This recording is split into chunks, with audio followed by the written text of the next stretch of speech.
नौशरो फिरोज मावा के ख़बर ॾींदा हलूं। डिस्ट्रिक्ट रिपोर्टर मोहम्मद हसन सूमरो जी रिपोर्ट मुताबिक़ GDA अॻवान PS चोटीअ जे उम्मीदवार शाहनवाज़ खान जतोई जी अॻवाणीअ में न्यू जतोईअ खां रैली कढी वई, जेका मोरो प्रेस क्लब पहुती।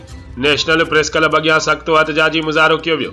उन मौक़े ते ॻाल्हाईंदे शाहनवाज़ खान जतोई चयो त 8 फरवरीअ ते इलेक्शन कमीशन ऐं इंतिज़ामिया जी नाअहली सबबि असांजे एजेंटनि सां बदतमीज़ी, ज़ोरीअ पोलिंग स्टेशन में हथियारनि जे ज़ोर ते अमले खे यरगुमाल करे ब्लैड पेपर ते ठप्पा हया विया।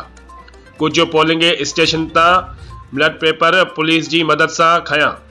पुलिस हुननि जी ख़ासि कमदार बणियल हुई। असां उहो एहतजाज कयो त गुलाम मुर्तज़ा जतोई समेत ॿियनि कारकुननि ते दहशतगर्दीअ जी कूड़ी FIR दाख़िल करे पुलिस अटाला असांजे बंगुलनि ते मोकिलिया विया। ही किथां जो इंसाफ़ आहे? हिकु चोरी, ॿियो सीना ज़ोरी।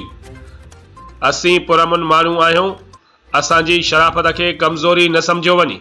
फौरन गुलाम मुर्तज़ा जतोई असांजे कारकुननि मथां कूड़ियूं FIR ख़त्म करे इंसाफ़ कयो वञे। ॿी सूरत में एहतजाज जो दायरो वधायो वेंदो।